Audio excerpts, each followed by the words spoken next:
فرقے واریت اگر ذہنوں میں موجود ہے، وہ تو ہے ذہن کے اندر، جب تک کہ شیعہ سنی مسئلے کا واقعی کوئی حل نہ ہو، اور واقعی حل اس کے بغیر ممکن نہیں ہے کہ ایسے تمام مطبوعات پر پابندی لگے جن میں صحابہ کرام پر، ازواج مطہرات پر رقیق حملے کیے گئے۔ وہ کتابیں یہاں ملتی ہیں، ڈڑلے سے چپتی ہیں، وہ جو کچھ ہے بکواس کرتے ہیں لوگ۔ جب تک جڑ ختم نہیں ہوگی، اب ظاہر بات ہے کہ کوئی سنی معاذ اللہ ثم معاذ اللہ کیا حضرت فاطمہ کی شان کی گستاخی کر سکتا ہے؟ کیا حضرت علی کی شان میں گستاخی کر سکتا ہے؟ کیا حضرات حسنین، حضرت حسن، حضرت حسین رضی اللہ تعالیٰ عنہما، ان کے بارے میں کوئی بات کہہ سکتا ہے؟ ان کی محبت تو ہمارے لیے جزو ایمان ہے، لیکن وہ کرتے ہیں، وہ حضرت عائشہ پر، حضرت ابوبکر پر، حضرت عمر پر تو شدید ترین، حضرت عثمان پر شدید ترین، اشد ترین، یہ سب کچھ کرتے ہیں۔ اب کیا کیا جائے؟ جب تک کہ اس کا معاملہ جو ہے، وہ ایک دفعہ جو بنی تھی کمیٹی نواز شریف صاحب نے بنائی تھی، اس میں بیک آؤٹ کر گئے جو شیعہ تھے اور کچھ بریلوی بھی، تو وہ ناکام ہو گئی، ورنہ اس میں جو میں نے تجویز پیش کی تھی کہ اس کے اوپر 14 سال کی سزا ہونی چاہیے کم سے کم، اگر جو بھی خلفائے راشدین، صحابہ کرام، ازواج مطہرات، ان کی شان میں گستاخی اور نازیبہ باتیں ہوں۔ اگر آپ نبی کے شان میں توہین کرنے پر سزائے موت دینے کو تیار ہیں تو صحابہ کرام جو ہیں رضوان اللہ تعالی علیہ مجمعین، دین نام ہے ما انا علیہ واصحابی، میرے اور میرے اصحاب کا طریقہ جو ہے وہ اسلام ہے، تو ان کے تحفظ جو ہے ان کی بھی ہونی چاہیے، ان کی عزت کا اور ناموس کا۔ لیکن یہ کہ جب تک یہ نہیں کریں گے تو کیا ہوگا؟ نام بدل جائیں گے، ٹائٹل بدل جائیں گے۔ وہ پھوڑا جو ہے یہاں نکلا تھا، یہاں آپ نے پولٹس باندھ کے اس کو پھوڑ دیا، بہ گیا مواد، وہ پھوڑا کہیں اور نکل آئے گا، اس لیے کہ اندر ڈائبٹیز ہے، آپ کو تو شوگر کا مرض لاحق ہے، تو پھر تھوڑا ادھر نہیں تو ادھر، ادھر نہیں تو ادھر نکلے گا، تو اس سے کوئی حاصل نہیں ہوگا۔ ایک شخص کا کارنامہ، وہ یہودی فتنہ گر، وہ روح مسجد کا برون، ہر تباہ ہونے کو ہے اس کے جنون سے تار۔ اسی طرح وہ عبداللہ ابن سبا یہودی فتنہ گر۔ آج اہل تشیع میں سے بعض حضرات کہتے ہیں کہ یہ عبداللہ ابن سبا یہ تو افسانوی شخصیت، اس کی حقیقت کوئی تھی نہیں، حالانکہ ان کی اپنی کتاب رجال کشی کے اندر اس کا ذکر موجود ہے، اور یہ بھی موجود ہے کہ حضرت علی رضی اللہ تعالیٰ عنہ نے اپنے عہد خلافت میں اسے زندہ جلوایا ہے۔ اس کی وجہ کیا تھا؟ یہ آیا مدینے کے اندر اسلام کا لبادہ اوڑھ کر، اس نے چند عقیدوں کی اشاعت شروع کی۔ سب سے پہلے حضرت علی تو خدا، گاڈ انکارنیٹ، اوتار کا تصور، جیسے ہندوؤں میں ہے رام چندر جی خدا کا اوتار، اور عیسائیت میں بھی پہلے گاڈ انکارنیٹ کا تصور تھا کہ حضرت مسیح خدا کا اوتار، انکارنیشن آف گاڈ۔ تو اس نے کہا کہ حضرت علی تو خدا کا اوتار ہے، خدا ہے۔ نمبر 2، اس نے کہا کہ ہر نبی کا ایک وصی ہوتا ہے جس کے حق میں وہ وصیت کرتا ہے، تو حضور صلی اللہ علیہ وسلم کے وصی حضرت علی ہے، لہذا خلیفہ تو اول روز سے حضرت علی ہے، حضرت ابو بکر، حضرت عمر، حضرت عثمان، یہ تو غاصب ہے، اور حضرت عثمان کی خلافت تھی اس وقت تو خاص طور پر۔ پھر اس نے جو قبائلی عصبیت تھی اسے بھڑکایا۔ پرانی جو عصبیت چل رہی تھی قریش کے اندر، وہ 2 گھرانے ایک دوسرے کے بدلے مقابل۔ دیکھیے، ایک ہوتا ہے قبیلہ، ایک ہوتا ہے گھرانہ۔ ہمارے پنجاب میں ایک قبیلہ ہے وٹو قبیلہ، اس کے گھرانے بہت سے، مانے کے، لالے کے، سجے کے، شامت کے، یعنی کوئی لالا تھا ان میں سے پڑا، ان کے بیٹے ہو گئے لالے کے، ان کی اولاد، خاندان یہ کہلاتا ہے۔ قبیلہ ہے یہ وٹو قبیلہ، جو قبیلہ تھا قریش، اس میں گھرانے بہت تھے، بنو ہاشم، بنو امیہ، بنو تیم، بنو عدی، یہ بہت سے گھرانے تھے۔ تو چوٹی کے 2 گھرانے جو تھے وہ بنو ہاشم اور بنو امیہ، ان کے درمیان چپلش تھی، مقابلہ، مسابقت، اور یہ مسابقت فی الخیر بھی ہوتی تھی۔ اگر انہوں نے غریبوں کو کھانے کھلائے ہیں تو ہم ان سے بڑھ کر کھلائیں گے، اگر وہ حاجیوں کی خدمت کرتے ہیں تو ہم ان سے بڑھ کر کریں گے۔ تو ان کے اندر یہ مسابقت خیر تھی، لیکن چپلش تھی کہ کوئی ہم سے آگے نہ نکل جائے، وہ سمجھتا تھا وہ آگے نہ نکل جائے۔ پر اس شخص نے اس پرانی عصبیت کو تازہ کیا کہ حضور تو بنو ہاشم میں سے تھے، لہذا خلافت حق ہے بنو ہاشم، یہ غاصب تھے۔ اس سے پہلے 2 خلفاء جو تھے وہ نہ بنو ہاشم سے تھے نہ بنو امیہ سے۔ حضرت ابوبکر بنو تیم میں سے، چھوٹا قبیلہ، حضرت عمر بنی عدی میں سے تھے، وہ بھی چھوٹا قبیلہ۔ یہ حضرت عثمان پہلے خلیفہ جو بنو امیہ میں سے تھے، جن کی پرانی چپکش بنو ہاشم تھی۔ اب اس کو موقع مل گیا کہ پرانی قبائلی عصبیت کو بھڑکایا۔ یہ ہے اصل میں اس فتنے کا پس منظر عبداللہ ابن سبا نے جو آ کر پھیلایا ہے، اور اس کی تفصیل میں اس وقت میں نہیں جا سکتا، کیسے یہ فتنہ پروان چڑھا، کیا انہوں نے اسٹریٹجی اختیار کی، کہ یہ کیا کرتے تھے، گروہ بنا کر بھیجتے تھے لوگوں کو، کوفے میں جاؤ تو وہاں پر دمشق کے گورنر کے خلاف اور مصر کے گورنر کے خلاف الزامات لگاؤ، اس نے یہ کیا، وہ غبن کر گیا، وہ یہ کر گیا، وہ خیانت کر رہا ہے، وہ رشتہ داروں کو پاٹ رہا ہے، اور عثمان کے خلاف بھی تقریریں کرو رضی اللہ تعالیٰ عنہ۔ دمشق میں جاؤ تو کوفے کے گورنر کے خلاف، کیونکہ دمشق کے گورنر کے خلاف بات کرو گے تو لوگوں کو معلوم ہوگا کہ یہ جھوٹ بول رہے ہیں، لیکن یہ کہ وہاں تو تم بات کرو کوفے کے گورنر کے خلاف اور مصر کے گورنر کے خلاف اور حضرت عثمان کے خلاف۔ مصر میں جاؤ تو بات کرو کوفے کے اور شام کے گورنر کے خلاف اور حضرت عثمان کے خلاف۔ یہ انہوں نے ایسا اٹھایا، اور اس زمانے میں آپ کو معلوم ہے ذرائع نشر و رسائی تھے نہیں، نہ اس فتنے کی پتہ چل سکا جب تک کہ وہ فتنہ جو ہے پوری طرح برگ و باغ لا کر تراوش درخت بن گئے۔ اس کے نتیجے میں حضرت عثمان رضی اللہ تعالیٰ عنہ شہید، اور خلیفہ پھر حضرت علی رضی اللہ تعالیٰ عنہ کو انہی سوائیوں نے، جنہوں نے گھیراؤ کیا، جنہوں نے حضرت عثمان کو شہید کیا، یہی حضرت علی رضی اللہ تعالیٰ عنہ کے دن ہوئے، اور حضرت علی رضی اللہ تعالیٰ عنہ بھی نہیں چاہتے تھے خلافت کی بیعت لینا، لیکن کیا وہ امت کو بغیر خلیفہ کے چھوڑ دیں؟ حضرت زبیر سے کہا گیا، انہوں نے نہیں مانا، رد کر دی بات۔ حضرت طلحہ سے کہا گیا، انہوں نے نہیں مانا، حضرت علی سے کہا گیا، اب عشرہ مبشرہ میں سے یہی تو تھے نا، لہذا انہوں نے تسلیم کر لیا، خلافت ہو گئی۔ لیکن اس کے بعد جو خانہ جنگی ہوئی، اس خانہ جنگی کے نتیجے میں نوٹ کر لیجئے کہ 1,00,000 کے قریب مسلمان ایک دوسرے کی تلواروں اور نیزوں اور برچھیوں اور تیروں سے ہلاک۔ یہ ہماری تاریخ کا تاریخ ترین باب ہے۔ 5 سال، 4.5 سال حضرت علی کی خلافت کے، اور 6 مہینے حضرت حسن رضی اللہ تعالیٰ عنہ۔ اس سے کیا ہوا کہ ایک طرف تو اسلام کی جو توسیع ہو رہی تھی، تھمتا نہ تھا کسی سے سیل رواں ہمارا، وہ سیلاب ہو گیا، انٹرنل سیبوٹاج ہو گئی نا، اب تو اندر ہی آپس ہی میں، تو اگر دست و غریبان ہو گئے تو باہر اب کیا توسیع کرتا، وہ توسیع کا عمل ہو گیا۔ اور یوں سمجھیے کہ جیسے ٹرک اگر کبھی چل رہا ہو، بھرا ہوا ہو، لوڈنگ، اور وہ چڑھائی چڑھ رہا ہو، تو اگر کہیں موشن ٹوٹ جائے، ٹرک کو رکنا پڑے، تو ڈرائیور کے جان پر بن جاتی، اس لیے کہ اس کو دوبارہ سٹارٹ کرنا، اور جبکہ وہ چڑھائی پر ہے، انکلائن پر آسان کرنا، خطرہ ہوتا ہے وہ پیچھے جو ہے وہ نہ جائے۔ اور پہاڑی علاقوں میں آپ کو معلوم ہے ذرا پیچھے چلے جانے کا مطلب جو ہے بہت خطرناک جو ہے نتیجہ نکل سکتا ہے۔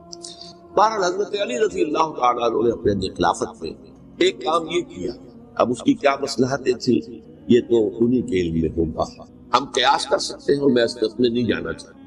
ابھی تک خلافت کا مرکز تھا مدینہ منورہ، حضرت ابوبکر، حضرت عمر، حضرت عثمان، وہی جہاں حضور صلی اللہ علیہ وسلم رہے تھے اور جہاں پر کہ حضور مدفون تھے، لیکن حضرت علی نے اپنا مرکز جو ہے وہ کوفہ۔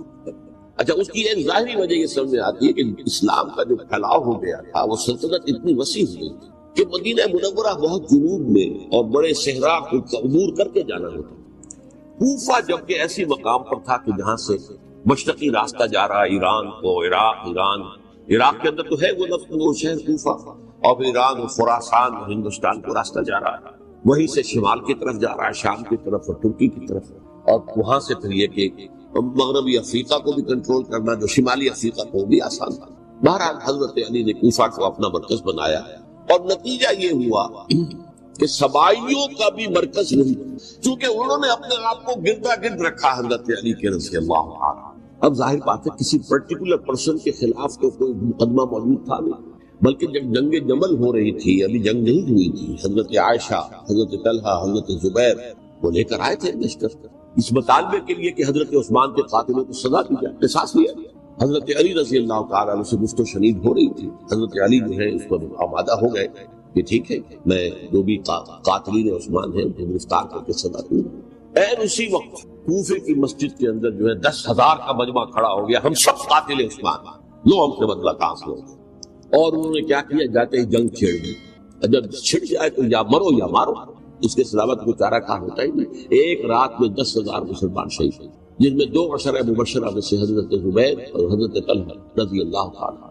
تو یہ صورت تھی، سبائیوں نے گھیراؤ کیا حضرت علی کا رضی اللہ عنہ۔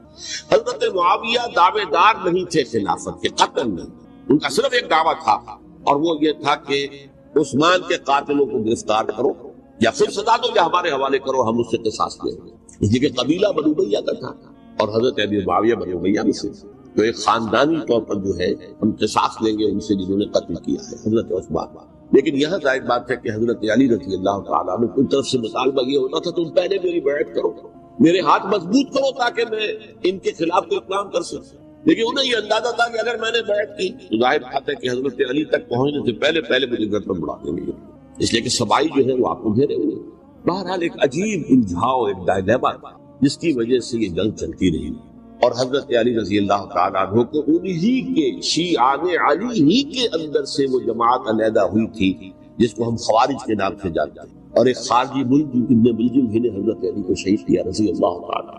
پھر حضرت حسن رضی اللہ تعالیٰ عنہ، اب دیکھیے کس قدر صحیح بات تھی جو حضرت علی رضی اللہ تعالیٰ عنہ نے فرمائی جب ان سے کہا گیا کہ کیا ہم آپ کے بیٹے حسن کے ہاتھ پر بیعت کر لیں رضی اللہ تعالیٰ عنہ. فرمایا نہ میں تمہیں اس کا حکم دیتا ہوں نہ میں اس سے روکتا ہوں، یہ تمہارا معاملہ ہے، امرہم شورا بینہم، تم اپنے باہمی مشورے سے جو فیصلہ کرو گے ٹھیک ہے، میں نہ حکم دیتا ہوں نہ روکتا ہوں. اس کا کیا مطلب ہے؟ باپ کے بعد بیٹے کی خلافت ہرگز حرام نہیں ہے، ورنہ کہتے کیسے ہو سکتا میرا بیٹا؟ نہیں، یہ نہیں کہا. حضرت عمر سے بھی کہا گیا تھا کہ اپنے بیٹے کو نامزد کر دیں، عبداللہ ابن عمر کو، تو انہوں نے جواب میں کیا کہا؟ اسے تو طلاق دینی بھی نہیں آتی. انہوں نے اپنی کسی زوجہ کو طلاق دی تھی، اس میں جو صحیح ترین طریقہ ہے وہ اختیار نہیں کیا تھا. انہوں نے طلاق بھی نہیں آتی تو میں اسے خلیفہ بناتا. یہ نہیں کہا تھا کہ باپ کے بعد بیٹا خلیفہ نہیں ہو سکتا، یہ نہیں، کہیں حرام نہیں، نہ کتاب و سنت میں، نہ کوئی حدیث ہے، نہ کہیں قرآن مجید میں. تو حضرت علی نے بھی فرمایا رضی اللہ تعالیٰ نہ میں روکتا ہوں نہ حکم دیتا ہوں، یہ تمہارا اپنا معاملہ ہے. بہرحال حضرت حسن رضی اللہ تعالیٰ عنہ نے حضرت امیر معاویہ سے صلح کر لی، خلافت ان کو سپرد. دیکھیے میں حضرت ابوبکر، حضرت عمر، حضرت عثمان، حضرت علی کے ساتھ حضرت حسن کے دور خلافت کو بھی خلافت راشدہ محسوس کیا، اور تبھی 30 سال پورے ہوتے ہیں اس حدیث کے مطابق کہ حضور نے فرمایا خلافت کی 30 برس رہے گی پھر ملوکیت. تو حضرت حسن کا بہت بڑا کارنامہ یہ ہے کہ خانہ جنگی کا دروازہ بند، اور یہ پیشن گوئی تھی حضور کی صلی اللہ علیہ وسلم. حضرت حسن جو بچے تھے حضور کے انتقال سے پہلے، میرا یہ بیٹا مسلمانوں کے 2 گروہوں میں صلح کرائے، یہ حضور کی پیشن گوئی تھی، اور وہ پیشن گوئی حضرت حسن کے علم میں بھی ہوگی یقین. بہرحال انہوں نے صلح کی حضرت امیر معاویہ کے ساتھ رضی اللہ تعالیٰ عنہ، خلافت ان کے حوالے کر کے، اور کچھ شرائط تھی طے ہو گئی. اللہ کا خیر حضور کی تو یہ پیشن گوئی جو ہے صحیح ثابت ہوئی کہ میرا یہ بیٹا مسلمانوں کے 2 بڑے گروہوں کے درمیان صلح کراتا. اور سبائیوں نے انہیں تانے دیے، یا عار المومنین، اے مومنوں کے لیے موجب عار، موجب شرم، تم نے بزدلی دکھائی، تم نے امیر معاویہ کو خلیفہ تسلیم کر دیا، تم نے بزدلی دکھائی. معاذ اللہ ثم معاذ اللہ ثم معاذ. اب میں کچھ باتیں حضرت امیر معاویہ کے بارے میں کہنا چاہتا ہوں، اس لیے کہ وہاں اس میں نے حضرت معاویہ کے بارے میں یہ تو بہت حدمت کے ساتھ کہا تھا، اور میں اب بھی اس پر قائم ہوں اور پوری طریقے سے قائم ہوں. میرا مستقل موقف یہی ہے کہ حضرت معاویہ رضی اللہ تعالیٰ عنہ کے دور خلافت کو ہم خلافت راشدہ میں شامل نہیں سمجھتے، اہل سنت میں سے کوئی بھی نہیں سمجھتا. لیکن اس کے ساتھ میں نے حضرت امیر معاویہ کے کچھ مناقب بھی بیان کیے تاکہ پلڑا جو ہے ترازو کا اس کے دونوں پلڑے سامنے. لیکن یہ وہ حصہ میرے اس بیان کا نکال ختم کر دیا گیا. یہ میں نہیں جانتا کہ اس میں کیا مصلحت دیکھی گئی ہے. اس میں تو کسی کے لیے کوئی معاملہ ایسا نہیں تھا کسی کے جذبات کو جو ہے وہ ٹھیس پہنچانے والا، کیونکہ میں نے کہا وہ خلیفہ راشد نہیں تھی، صاف نہ نکلی، بلکہ وہ دور ملوکیت کا آغاز ان سے ہو گیا. بلکہ جب ایک صاحب نے یہ کہا کہ کربلا کے بعد سے دور ملوکیت آ رہی تھی، تو میں نے کہا نہیں جناب، دور ملوکیت تو 20 سال پہلے پوری ہو چکی تھی، شروع ہو چکی. حضرت امیر معاویہ کے ابھی 20 سال میں وہ دور ملوکیت میں شمار ہوا. انہیں کسرا العرب بھی کہا گیا، عرب کے کسرا جو شہنشاہ ایران کا خطاب تھا. حضرت معاویہ رضی اللہ تعالیٰ عنہ کو کسرا العرب کہا گیا، عرب کا کسرا ہی. لیکن دوسری طرف یہ ہے کہ وہ صحابی رسول رضی اللہ عنہ حضور کے برادر نسبت میں بھی ہیں، حضور کے سالے ہیں. ان کی ہمشیرہ ام حبیبہ حضور کی زوجہ محترمہ ام المومنین ام حبیبہ رضی اللہ تعالیٰ. پھر کس قدر معتمد علیہ تھے حضور کے کہ کاتبان وحی میں شامل تھے. وحی کی کتابت کرنے والے چند لوگ تھے جنہیں کہ حضور کہتے تھے کہ اب یہ آیت لکھ لو. ان میں سے ایک امیر معاویہ رضی اللہ تعالیٰ. تو بڑے توازن کی ضرورت ہے. دیکھیے صحابہ کرام کا جہاں تک تعلق ہے، اہل سنت کا موقف یہ ہے کہ صحابہ کو کلہم عدود، صحابہ سب کے سب نیک نیت ہے، اور ان کی روایت جو ہے قبول کی جائے گی، رد نہیں کی جائے گی، ان پر کوئی جرح و تعدیل نہیں ہوگی، اس لیے کہ ان کا تزکیہ محمد رسول اللہ صلی اللہ علیہ وسلم نے کیا. لہذا یہ تو ہو سکتا ہے کہ کسی صحابی سے کوئی خطا ہو، لیکن وہ خطا اجتہادی ہوگی، نیت کی خطا تھی، نیت کی غلط نہیں. اگر کسی صحابی کی نیت پر حملہ کیا جائے تو یہ اصل میں طعن ہے، حملہ ہے حضور پر، کہ وہ تربیت دے نہیں سکے اپنے ساتھیوں، معاذ اللہ ثم معاذ اللہ ثم معاذ اللہ، وہ تزکیہ کر ہی نہیں سکے۔ 3 جگہ جو قرآن میں آیا ہے یتلو علیہم آیاتہ ویزکیہم، تو کیا تزکیہ کیا؟ اگر ان کے قریب ساتھی جو تھے، اگر ان کے اندر بھی بدنیت تھی اور دنیا کی طلب تھی اور دنیا کے اندر اقتدار حاصل کرنے کا جذبہ تھا، تو پھر کیا تزکیہ کیا؟ معاذ اللہ ثم معاذ اللہ۔ لہذا صحابہ سب کے سب عدول ہیں اور ان سے اختلاف ممکن ہے، لیکن ان کی نیت پر حملہ نہیں ہے۔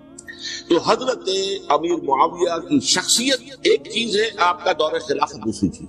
شخصیت کے اعتبار سے صحابی رسول ہیں، برادر نسبتی ہیں حضور کے صلی اللہ علیہ وسلم، اور پھر یہ کہ اس قدر معتمد علیہ ہے صحابہ میں سے کہ وہ کاتبان وحی، یہ عام آدمی کے کرنے کا کام نہیں تھا جو وحی کی کتابت اللہ کے کلام تھا۔ البتہ یہ ہے کہ جیسا کہ میں نے عرض کیا، ان کا دور خلافت میں راستہ نہیں ہے، وہ ملوکیت کا دور ہے۔ یہ میں نے عرض کیا، میں نے ایک صاحب نے جب یہ کہا کہ ملوکیت شروع ہو رہی تھی، میں نے شروع نہیں ہو رہی تھی، ملوکیت تو 20 سال پہلے شروع ہو چکی تھی۔ اسی طریقے سے ایک صاحب نے کہا تھا کہ اسلام کو قائم کرنے کے لیے حضرت حسین میدان میں آئے، میں نے کہا یہ بھی غلط ہے، اسلام تو 60 سال پہلے قائم ہو چکا تھا۔ نبی اکرم صلی اللہ علیہ وسلم کے دست مبارک سے اسلام قائم ہو گیا، جعل حق و زہق الباطل ان الباطل کان زہوقا، پھر 30 برس تک وہ کامل شکل کے اندر قائم رہا۔ تو اسلام جو ہے وہ جو ہے در حقیقت اب قائم کرنے والی بات نہیں تھی، البتہ اس کے اندر زوال شروع ہو گیا تھا۔ اس زوال کے عمل کو روکنے کے لیے حضرت حسین میدان، یہ ایک چیز کو صحیح تاریخی پرسپیکٹو میں رکھنا، تو جس طرح سے دین کو قائم کرنے کے لیے نہیں، قائم تو کیا محمد رسول اللہ صلی اللہ علیہ وسلم والذین معہ رضی اللہ تعالی عنہ، انہوں نے کیا۔ ہاں اب جو ہے وہ اپنی اس شاندار حیثیت سے نیچے گرنے لگا تھا، وہ میں بعد میں عرض کروں گا کہ میں نے اس سے کیا عرض کیا تھا کہ یہ اس زوال کو روکنے کے لیے کسی طریقے سے یہ اپنی اصل حقیقت پہ قائم رہے، یہ حضرت حسین رضی اللہ تعالیٰ عنہ کی سعی تھی۔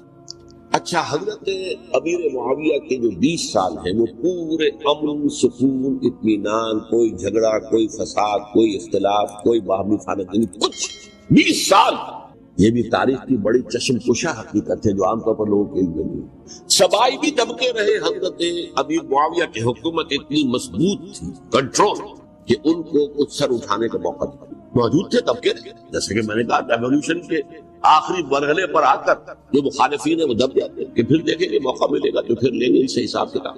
20 سال رہے ہیں پورے امن کے، 10 سال کے بعد یعنی درمیان میں ہے حضرت امیر معاویہ کا عہد خلافت۔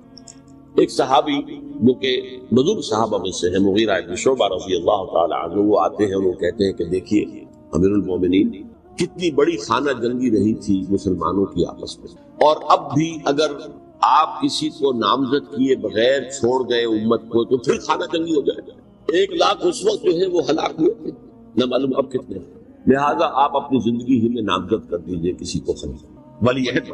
حضرت امیر معاویہ نے ابتداءً جو ہے انکار کیا گیا، لیکن ان کے دلائل ایسے تھے وزنی، اور میں سمجھتا ہوں کہ وہ بات صحیح تھی جو مغیرہ بن شعبہ نے کہی، اس لیے کہ اب صحابہ کرام میں سے جو کبار صحابہ تھے وہ تو سب دنیا سے رخصت ہو چکے تھے، اب تو یا صغار صحابہ رہ گئے تھے جو حضور کے زمانے میں بچے تھے، حضرت حسن، حضرت حسین، عبداللہ ابن زبیر، یہ بچے تھے، یا تو وہ تھے، اور یا بالکل نو مسلم تھے، اور نو مسلموں میں بڑی تعداد وہ تھی جو ایرانیوں کی تھی، شامیوں کی تھی، ادھر کی تھی، تو ان کو تو ظاہر بات ہے کہ تربیت نبوی سے کیا خلافت راشدہ سے بھی اکثر و بیشتر کو حصہ ملا ہی نہیں۔ تو اس صورت میں اب وہ اعلیٰ ترین معیار پر حکومت کے نظام کو قائم کرنا ممکن نہیں ہے۔ کوئی قبائلی عصبیت جب تک حکومت کی پشت پر نہیں ہوگی، حکومت مستحکم نہیں ہوگی۔ یہ گویا کہ ایک جس کو کہتے ہیں کہ حقیقت بینی، واقعیت پسندی، ایک آئیڈیالزم ہے اور ایک ریئلزم ہے کہ آپ فیکٹس آن دی گراؤنڈ کو غور کریں، سوچیں اس کے اوپر اور پھر کوئی فیصلہ کریں۔ اس اعتبار سے پھر حضرت امیر معاویہ نے بات مان لی اور بیعت لے لی لوگوں سے حضرت یزید کے لیے کہ یہ خلیفہ ہوں گے میرے بعد، اس کو ولی عہدی تھی۔ اچھا، اس وقت 5 افراد ایسے تھے کہ جنہوں نے اس سے اختلاف کیا، یہ بات بہت اہم ہے۔ میرا کتاب کیا ہے، سانحہ کربلا، اس کے کچھ نسخے آج یہاں ہوں گے، آپ لوگ پڑھیے اس کے غور سے اور پھیلائیے تاکہ حقیقت سامنے۔ 5 افراد کون تھے جو ہونے چاہیے؟ ابو بکر فوت ہو گئے، ان کے بیٹے عبد الرحمن ابن ابی بکر، عمر فوت ہو گئے، ان کے بیٹے عبداللہ ابن عمر، عباس فوت ہو گئے، ان کے بیٹے عبداللہ ابن عباس، زبیر فوت ہو گئے، ان کے بیٹے عبداللہ ابن زبیر، اور حضرت حسن جو ہے ان کا انتقال ہو چکا تھا، حضرت علی کے بیٹے حضرت حسین رضی اللہ تعالیٰ عنہ اجمعین۔ حضرت حسن کے بارے میں ایک فریق کا کہنا یہ ہے کہ انہیں زہر دے کر ہلاک، اہل تشیع کی قول، جبکہ اہل سنت کہتے ہیں کہ نہیں، وہ اپنی جو بھی طبی موت تھی اس سے ان کی وفات۔ لیکن میں اس میں نہیں جانا چاہتا، اس لیے کہ یہ مائکرو ہسٹری جو ہے نا، وہ تو ایک ایک واقعے کے لیے ادھر کی روایات کیا ہیں، ادھر کی کیا ہیں، ان کے پاس کیا دلائل ہیں، یہ تو کسی ریسرچ اسکالر کا موضوع میرا پسند ہے۔ لیکن بہرحال یہ 5 حضرات تھے جنہوں نے ولی عہدی کی بیعت نہیں کی، لیکن حضرت معاویہ اتنے حریب الطبع انسان تھے، انہوں نے جبر نہیں کیا، کوئی تشدد نہیں کیا۔ ٹھیک ہے، ولی عہدی کی بیعت نہیں کر رہے، کوئی بات نہیں، میری بیعت تو کی ہوئی ہے، ابھی تو میں زندہ ہوں، بات ختم ہو گئی، میری بیعت تو نہیں توڑا انہوں نے، فرسٹ بیعت نہیں کی۔ اس اعتبار سے انہوں نے نہ کوئی تشدد کیا، نہ جبر کیا، نہ کوئی معاوضہ کیا۔ لیکن جب امیر معاویہ کا انتقال ہو گیا، اب ولی عہدی کی بجائے وہ اب خلافت کی بیعت کرتے، سب لوگوں نے بیعت کرتے۔ ان 5 میں سے ایک فوت ہو چکے تھے، حضرت عبد الرحمن ابن ابی بکر فوت ہو چکے رضی اللہ عنہ، 4 تھے، ان چاروں میں ایک اختلاف تھا۔ 2 کی رائے یہ تھی، عبداللہ ابن عمر، عبداللہ ابن عباس، کہ اگرچہ یہ کام غلط ہوا ہے، اسلام کی روح کے منافی ہوا ہے، یہ بادشاہت کی بنیاد پڑ رہی ہے، لیکن یہ بات ایسی نہیں ہے کہ اس کی بنا پر ہم خانہ جنگی شروع کروا دیں، امت کے خون خرابہ کروائیں، فساد کریں، لہذا انہوں نے بیعت کر۔ اب کوئی اگر یہ کہے معاذ اللہ کہ وہ بک گئے تھے یزید کے ہاتھ میں، معاذ اللہ ثم معاذ اللہ، وہی بات آپ اختلاف کر سکتے ہیں کہ انہیں نہیں کرنی چاہیے، یہ کوئی رائے رکھے، مجھے اختلاف نہ، لیکن ان کی نیت پر حملہ کریں گے تو حملہ محمد رسول اللہ پر ہوگا صلی اللہ علیہ وسلم۔ عبداللہ ابن عمر کون ہے؟ کتنی حدیثیں ان سے جو ہے وہ منقول ہیں۔ عبداللہ ابن عباس کون ہے؟ جنہیں حضور نے جو ہے ان کے لیے دعا کی تھی، اے اللہ فقہہ فی الدین وعلمہ التاویل، اے اللہ اس نوجوان کو دین کا فہم عطا کر اور قرآن کی تعویل اور تفسیر کا علم عطا کر، حبر الامہ کہلاتے ہیں۔ وہ کہیں پیسوں اور ٹکوں کے عوض بن جانے والے نہیں تھے، انہوں نے امت کی مصلحت دیکھی، نیت جو ہے اس پر حملہ نہ کی گئی۔ البتہ اختلاف کا آپ کا حصول 2 حضرات جو ہے ڈٹے رہے کہ نہیں، ہمیں کم وقت میں رجسٹ کرنا ہے۔ عبداللہ ابن زبیر عمر کے اعتبار سے وہ بڑے، مسلمانوں میں سب سے پہلے ولادت مدینے میں جا کر جو ہوئی وہ عبداللہ ابن زبیر کی ہوئی۔ ہجرت کر کے جب مہاجرین وہاں پہنچے، کچھ عرصے تک کسی کے ہاں کوئی اولاد نہیں ہوئی، تو لوگوں نے تانے دینے شروع کر دیے کہ معلوم ہوتا ہے کہ یہاں آ کر یہ مکے کے رہنے والے جو ہے کمزور ہو گئے ہیں، ان کی ہاں اولاد ہی نہیں ہو رہی۔ تو جب عبداللہ ابن زبیر کی ولادت ہوئی ہے، یہ حضرت ابو بکر کے نواسہ، حضور کی زوجہ محترمہ حضرت عائشہ کی بہن، حضرت دیکھیے ابھی نام نکل گیا ہے جی، حضرت اسماء رضی اللہ تعالی عنہا عنہما، یہ ان کے ساتھ رہتا، حضرت زبیر کے بیٹے۔ ان کا فیصلہ ہوا کہ ہمیں رجسٹ کرنا ہے کم وقت میں، ایٹ اینی کاسٹ۔ حضرت حسین ابن علی رضی اللہ تعالی عنہما کا بھی فیصلہ ہوا کہ ہمیں رجسٹ کرنا ہے کم وقت میں۔ البتہ ان میں بھی ایک اختلاف ہو گیا، یعنی یہ 2 تو جڑے رہے، ان 2 میں اختلاف۔ عبداللہ ابن زبیر کا کہنا یہ تھا کہ ہمیں حجاز میں رہنا چاہیے، یہ سرزمین ہے جس میں نبوت کی برکات سب سے زیادہ ہے، یہاں ہم مضبوط قلعے کے اندر ہیں، ہمیں یہاں سے جو ہے رجسٹ کرنا چاہیے اور ختم کرنا چاہیے اس نظام کے اندر جو خرابی آ گئی ہے۔ حسین رضی اللہ تعالیٰ عنہ کے پاس خطوط کا ڈانگا بنا ہوا تھا، کوفے سے لوگ خط لکھ رہے تھے، آئیے آئیے آئیے، ہم آپ کے ہاتھوں بیعت کریں گے، ہم آپ کے ہاتھوں بیعت کریں گے، ہم آپ کے ہاتھوں بیعت کریں گے۔ یہی وہ کوفہ جو حضرت علی کا دارالخلافہ رہا تھا اور جو پھر سبائیت کا گڑھ بن گیا۔ چنانچہ حضرت حسین نے حضرت مسلم بن عقیل کو بھیجا وہاں پر کہ میرے نمائندے کی حیثیت سے جا کر وہاں پر بیعت لو۔ 10-12 ہزار افراد سے بیعت لو۔ لیکن اس کے بعد یزید کی طرف سے گورنر بنا کے بھیجا گیا ابن زیاد کو۔ ابن زیاد نے آ کر جو تشدد کیا اور سختی کی تو سب کے سب بیعت توڑ کر اور سب منحرف ہو گئے۔ مخلصین تو وہ تھے نہیں، الکوفی لایوفی، کوفی جو ہے وہ تو کوئی وعدہ وفا کرنے والا ہوتا ہی نہیں، بیعت توڑ دی۔ فمن نقص فانما ينقص على نفسه، بیعت کے بعد بیعت توڑ دینا بہت بڑا توڑ دو۔ ادھر اطلاع مل گئی حضرت حسین کو، چل چکے تھے راستے میں تھے کہ وہاں تو مسلم بن عقیل شہید ہو گئے اور سب لوگوں نے بیعت توڑ دی۔ اب واپس جانا چاہتے تھے لیکن مسلم بن عقیل کے بیٹے جو ہے اڑ گئے۔ یہ عرب کی اپنی ایک جو ہے پرانی ان کی حمیت اور ان کا قبائلی نظام کہ اب ہم اپنے والد کے خون کا قصاص لیے بغیر نہیں۔ حضرت حسین رضی اللہ تعالیٰ عنہ کی مروت اور شرافت، یہ میرا ساتھ دینے کے لیے آئے تھے، اب میں ان کا ساتھ نہ دوں تو یہ تو شرافت اور مروت کے خلاف ہے۔ ساتھ سے چلتے وہاں جا کر بھی این اپنے میدان کے اندر بھی حضرت حسین رضی اللہ تعالیٰ عنہ نے 3 چیزیں پیش کی ان کوفیوں کے لشکر کے خلاف۔ سب سے بڑا لشکر کے اندر سب سے بڑے تو کوفی تھے جنہوں نے بیعتیں کی ہوئی تھی حضرت حسین کے ساتھ۔ دیکھو مجھے جانے دو واپس حجاز کی طرف، یا مجھے سرحدوں پر بھیج دو تاکہ میں کافروں کے ساتھ جنگ کرتے ہوئے اپنی جان دے دوں، یا مجھے یزید کے پاس جانے دو، میں اپنا معاملہ اس سے طے کر لوں۔ لیکن کوفیوں کو یہ گوارا نہیں تھا۔ اگر یہ یزید کے پاس پہنچ گئے تو ہمارا کچا چٹھا بیان کر دیں گے کہ مجھے تو ان لوگوں نے برگلا کر بلایا۔ اس لیے کہ دیکھیے حضرت امیر معاویہ کے 20 سالوں کے دوران میں بتا چکا ہوں، ان کی حکومت اتنی مستحکم تھی کہ اس کے خلاف کوئی فتنہ اٹھانا ممکن نہیں تھا۔ اب کیونکہ چینج اوور ہوا تھا، اور چینج اوور میں آپ کو معلوم ہوتا ہے کہ ایک جس کو کہتے ہیں every thing is in the melting پاٹ، ابھی تو یہ درمیان کے اندر معاملہ ہے، تو انہیں موقع ملا سر اٹھایا حضرت حسین رضی اللہ تعالیٰ عنہ کو، جو خطوط لکھے جس کے کہ تھیلے کے تھیلے بوریوں کی بوریاں بھری ہوئی حضرت حسین کے ساتھ تھی، وہ کہا کہ آئیے ہم آپ سے بیعت کریں گے، انہوں نے نہیں مانا۔ اور اصل میں حضرت حسین کے قاتل وہ کوفی بھی، وہ مسلم، وہ منافق جنہوں نے بیٹھ کر کے بیعت توڑی، اور اب وہ آ گئے کہ اگر یہ حسین رضی اللہ تعالیٰ عنہ بچ کر کہیں یزید کے پاس پہنچ گئے تو پھر ہمارا کچا چٹھا جو ہے وہ سامنے آ جائے گا اور ہماری پھر شافت۔ لہٰذا انہوں نے قتل کیا حضرت حسین کو رضی اللہ۔ ایک بات جو علامہ ڈاکٹر قلب صادق نے فرمائی، اور مجھے میرے علم میں یہ بات پہلے نہیں تھی، وہ یہ کہ حضرت حسین کے قتل کا فتویٰ ایک بہت بڑے مفتی نے دیا۔ یہ بات بھی ذرا سمجھ لیں، حضرت حسین رضی اللہ تعالیٰ عنہ کے قتل کا فتویٰ ایک بہت بڑے مفتی نے دیا۔ کیوں دیا تھا؟ اس لیے کہ حضور کی احادیث موجود ہیں کہ جب ایک شخص کی ایک خلیفہ کی بیعت ہو جائے تو دوسرا اگر کھڑا ہو تو اسے قتل کرو، کھلی حدیث۔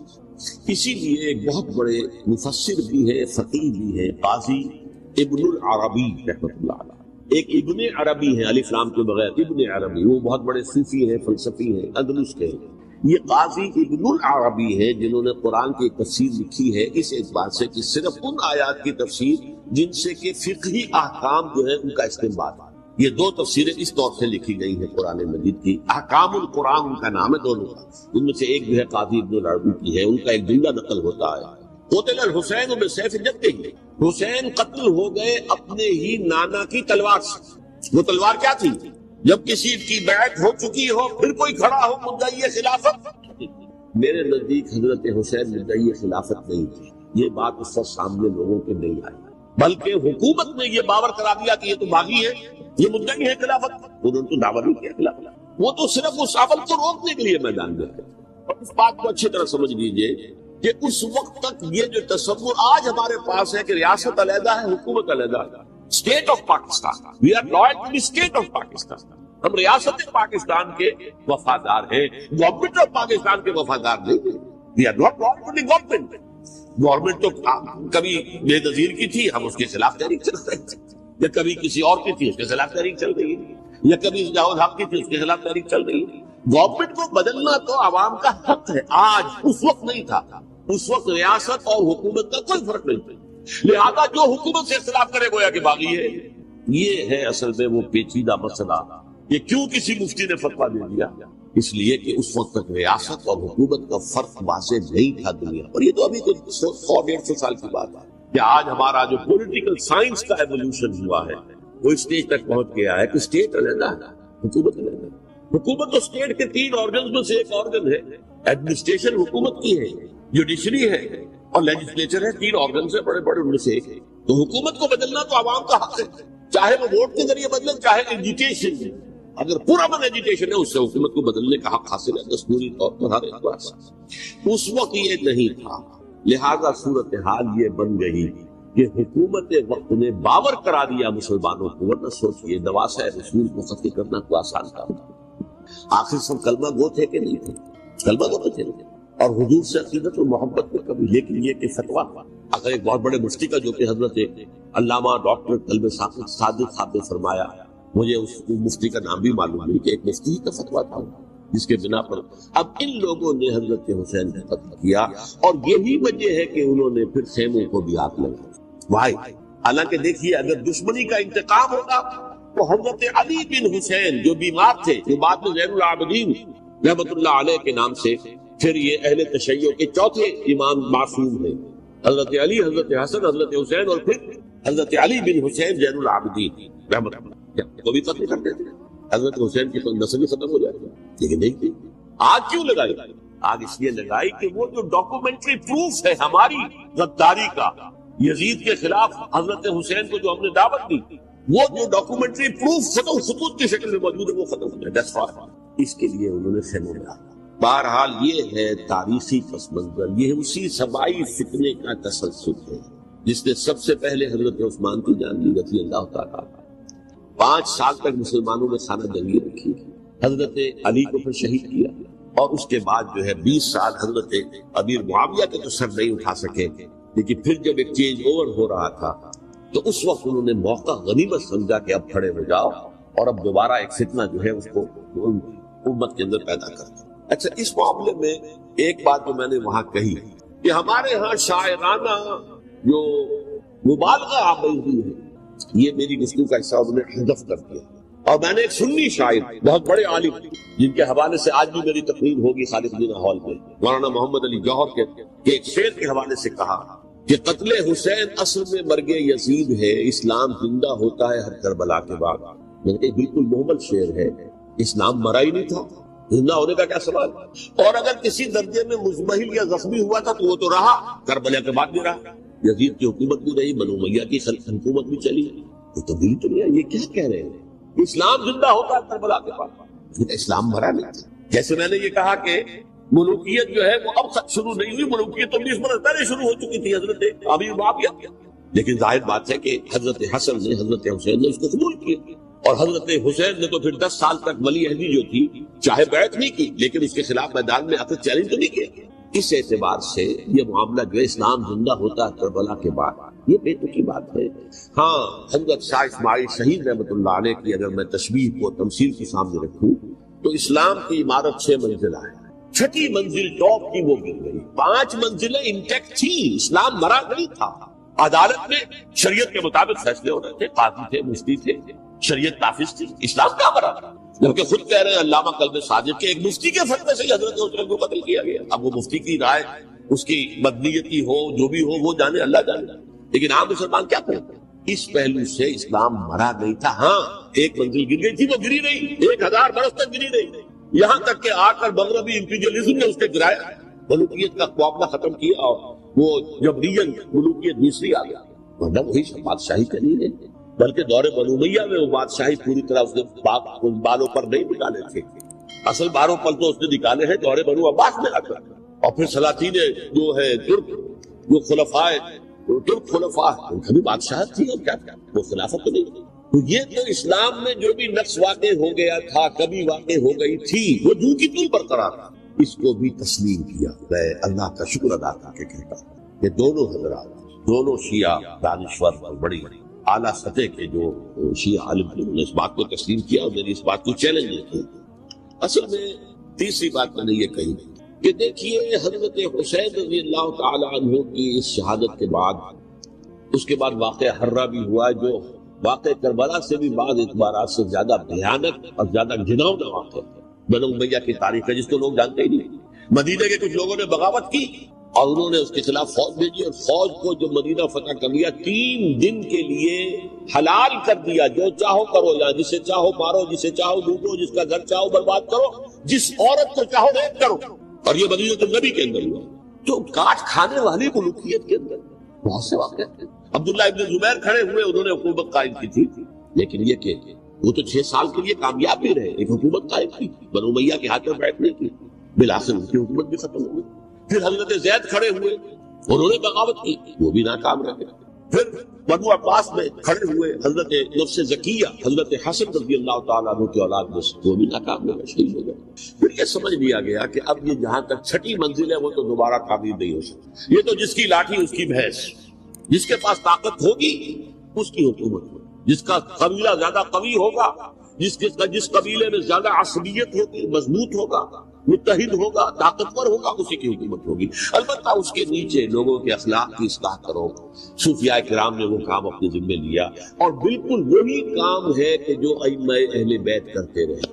حضرت حسن کی اولاد میں، پھر حضرت علی بن حسین رضی اللہ عنہ، حضرت حسین کی اولاد میں، پھر امام محمد باقر، امام محمد جعفر صادق، اور اس کے بعد بھی 5 اور، اسی نے بغاوت کی۔ جیسے علماء کرام کام کر رہے تھے اور جیسے صوفیاء کرام کام کر رہے تھے، ایسے ہی وہ مسلمانوں کی علمی تربیت، روحانی تربیت اور تزکیہ کر رہے ہیں. کسی نے حکومت کو چیلنج نہیں کیا. نوٹ کر لیجیے اس بات. حضرت علی نے بھی چیلنج نہیں کیا تھا، حضرت حسن نے چیلنج نہیں کیا، سلسلہ کر لیا. تو ائمہ اہل بیت جو 12 یہ گنتے ہیں، جن میں سے آخری جو ہے حضرت مہدی کو تو ابھی ظاہر ہونا ہے، ان کے عقیدے کے مطابق وہ روح پوش ہے، وہ ظاہر ہوں گے. لیکن 11 حضرات کے بارے میں یہ کہ حضرت حسین کے سوا کسی نے بھی چیلنج نہیں کیا، اور حضرت حسین نے بھی اس مغالطے پر کیا کہ کوفی ساتھ دیں گے، اور یہ موقع ہے کہ یہ جو چھٹی منزل اسلام کی گر گئی ہے اسے دوبارہ تعمیر کر دیا گیا. انہوں نے خلافت کا دعویٰ نہیں کیا گیا، یہ انہیں عوام کو وہ مغالطے میں مبتلا کیا گیا کہ یہ خلافت کا مدعی ہو کر سامنا. جیسا کہ میں نے آپ سے کہا تھا، امیر معاویہ نے حضرت علی کے عہد خلافت میں کبھی خلافت کا دعویٰ نہیں کیا. مدعی خلافت نہیں تھے، وہ تو یہ کہتے تھے کہ قاتلان حسین جو ہے، قاتلان عثمان کو سزا دو، قصاص کرو، بس. اسی طرح حضرت حسین نے بھی، اب دیکھیے اس ضمن میں اس میں کوئی شک نہیں ہے، حضرت حسین رضی اللہ تعالی عنہ کی جو شہادت ہوئی ہے، ان کے ساتھیوں کی اعزاء و اقارب کی، تاریخ انسانی میں یہ عزم، ہمت، جاعت، مثابرت، صبر، استقلال، استقامت، اس کی بہت روشن مثال، بہت روشن مثال ہے، بہت روشن مثال. لیکن اس سے تاریخ کی رفتار پر کوئی اثر نہیں. وہ جو ملوکیت آ گئی تھی وہ اور گہری سے گہری ہوتی چلی. واقعہ کربلا کے بعد تو واقعہ حرام ہوا میں نے گنوا دیا، اس سے زیادہ تو میرے خیال میں کہ اور ہمارے لیے لائق شرم جو ہے وہ واقعہ ہے ہی نہیں اس پہلو سے. لیکن حضرت حسین کا ایک، اب ان کو یہ کہ میں مطلب یہ کہ اگر میں ان کے ہاتھ پر بیعت کر لیتا ہوں جو کہ اس وقت سامنے موجود تھے کہ یزید کی بیعت تمہارے ہاتھ پر کرتا ہوں، تو گویا کہ اپنے آپ کو سرنڈر کر دیتے. وہی خطرہ جو امیر معاویہ کو تھا کہ مجھے وہ تو پہنچنے بھی نہیں دیں گے علی تک رضی اللہ تعالیٰ عنہ، اور مجھے پہلے ہی شہید کر دیں گے. یہی خطرہ حسین کو تھا رضی اللہ تعالیٰ عنہ کہ مجھے یزید تک پہنچنے نہیں دیں گے، پہلے قتل کر دیں. اور ویسے بھی یہ ایک شرافت، مروت اور حمیت اور غیرت اور عزت نفس کا تقاضا بھی تھا کہ بھائی معاملہ ہے یزید کا، میرا مجھے وہاں جانے دو، اللہ اللہ خیر کرو، یو کین اسکورٹ می، میرے دائیں بائیں چلو تاکہ میں کہیں اور بھاگ نہ جاؤں تمہارے خیال میں، مجھے وہاں پہنچا دو، میں وہاں پہ جا کر سے معاملہ کر دوں. لیکن انہوں نے قتل کیا. اصل قاتلان کوفی وہی سبائی. البتہ یہ ہے کہ اس واقعے کی جو یادگار ہے اس میں کوئی شک نہیں کہ اس نے مسلمانوں میں سے ایک گروہ کے دل میں قربانی اور شہادت کا جذبہ بہت پیدا کیا، اس میں کوئی شک نہیں.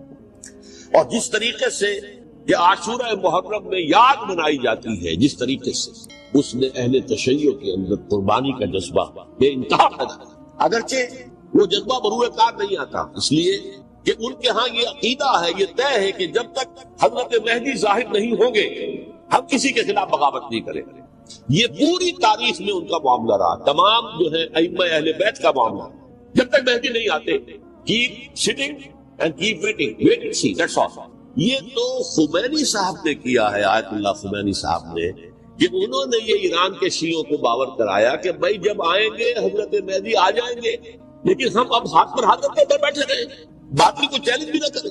ہمیں کچھ تو کرنا چاہیے، تو ہاتھ پاؤں ہلانے چاہیے، اور کچھ نہیں تو مہدی کا راستہ جو ہے صاف کرنا چاہیے، تمہید کرنی چاہیے، ان کے راستہ ہموار کیا جائے. تو یہ ان کی بڑی عظمت ہے آیت اللہ خمینی صاحب کی کہ اہل تشیع ایران کے جو ہے انہوں نے یہ بات منوا دی کہ ہم بالکل انرٹ نہیں بیٹھے رہیں گے، بلکہ اپنے نائب امام قرار دے کر اور ولایت فقیہ کے فلسفے کے حوالے سے، یہ دو چیزیں ان کی جو ہے بنیادی فلسفے کی ہیں، وہ اس وقت میرا موضوع نہیں ہے. انہوں نے عوام کو ایسا کھڑا کیا ہے کہ 20,000 سے لے کر 30,000 کے درمیان انسانوں نے جانے دی. عورتوں کے جلوس نکلے، چیرخوار بچہ گود میں ہے اور گولی کھا رہی ہے، مر رہی ہے کہ نہیں. اب سوچیے زندگی کتنی عزیز ہوتی ہے، اور چیرخوار بچے کے لیے ماں کی جو زندگی ہے، اس ماں کو اپنی زندگی کتنی عزیز تر ہوگی کہ اپنے لیے نہیں تو اس بچے کے لیے مجھے جینا ہے. لیکن نہیں، گولیاں کھائیں گری. یہ جذبہ انہی میں ہے. واقعہ یہ ہے کہ اہل سنت کے اندر یہ جذبہ نہ ہونے کے برابر. یہ میں واشکاف الفاظ سے کہتا ہوں، پورے عالم اسلام میں صرف شیعہ ایران ایسا نکلا ہے کہ جس نے بادشاہ کا خاتمہ. باقی سعودی عرب میں بادشاہ بیٹھی ہوئی ہے، اربوں ڈالر کا ایک محل بنتا ہے بادشاہوں کا، اور سنی سن کوئی حرکت نہیں. وہ تو اب جو حرکت ہو رہی ہے وہ اینٹی امریکن حرکت ہے جو ہو رہی ہے. در حقیقت وہ مسئلہ بالکل دوسرا ہے جو اس وقت ہو رہا ہے. لیکن یہ کہ عالم اسلام میں کوئی تحریک ایسے نہیں اٹھی.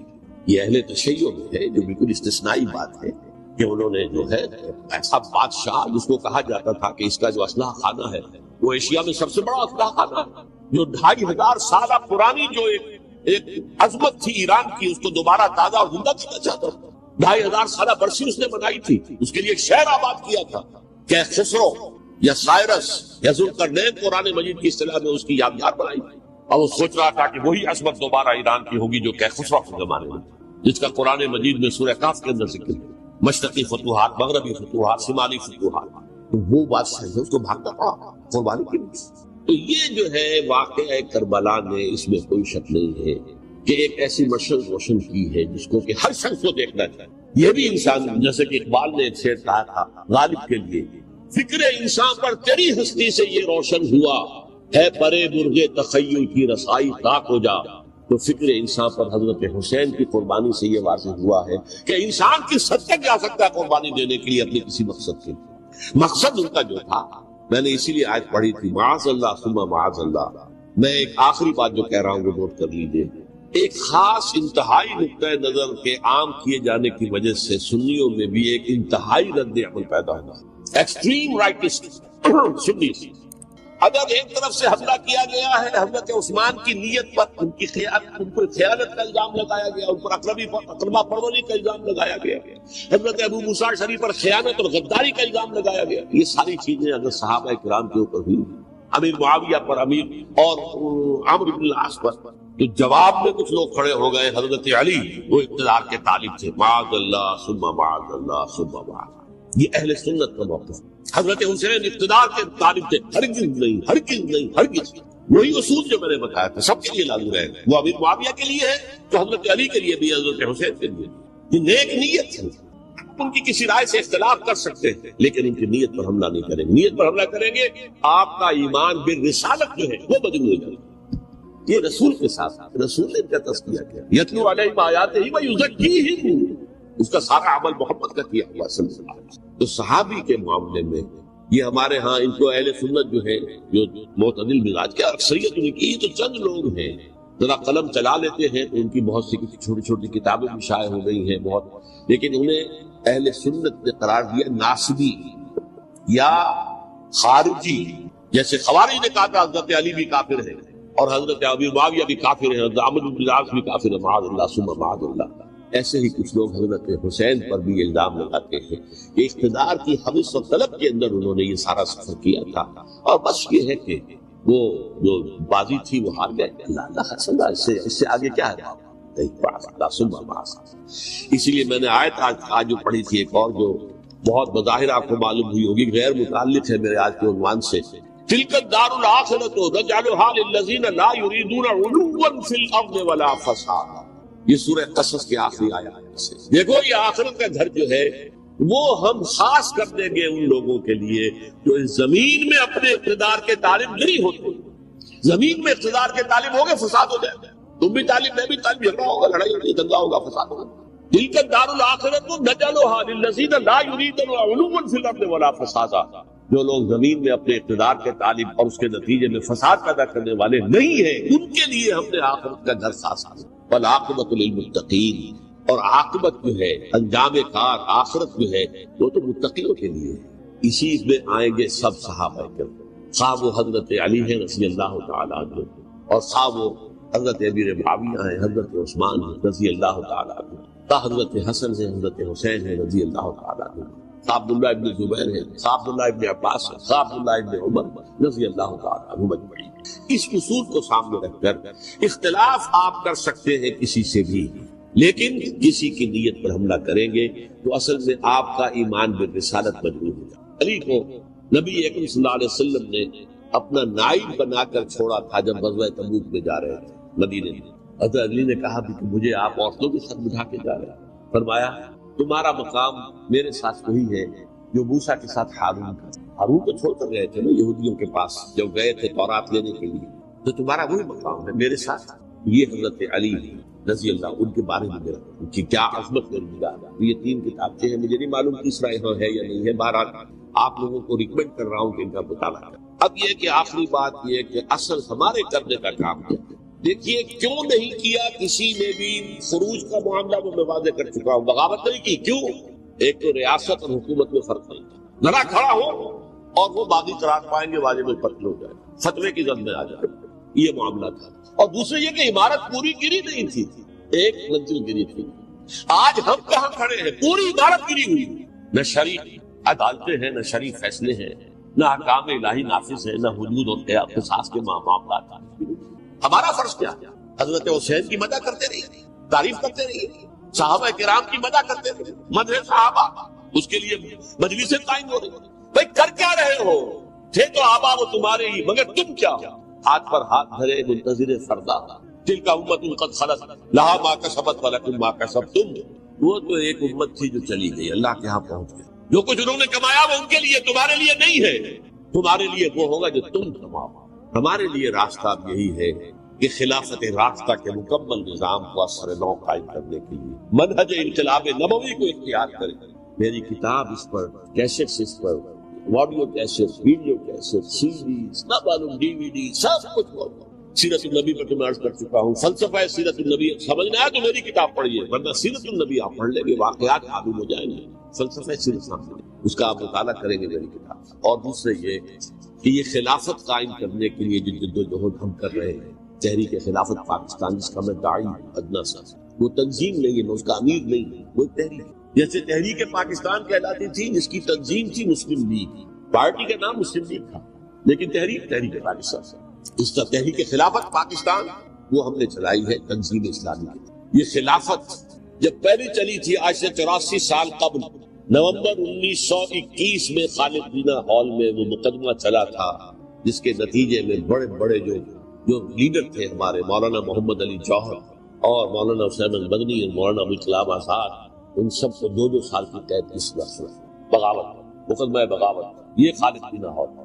اسی میں سن 91 یا 92 میں میں نے 3 دن تقریریں کی تھی، جن میں آج سے پھر میں 3 تقریریں کرنے والا ہوں. ایک آج شام کو، ایک کل شام کو رات 9 بجے، آج بھی کل بھی، ایک پرسوں اتوار کی صبح 10 بجے ہے کیا 11. تو عید میں آپ حضرات شرکت فرمائیں، تاکہ اصل جو ہمارے کرنے کا کام ہے، تاریخ کو بھی سمجھنا چاہیے. تاریخ کے عوامل کیا ہیں، کیا پس پردہ عوامی کار فرمات ہے، کیا کسی شے کی اصل حقیقت ہے، وہ سمجھنا چاہیے.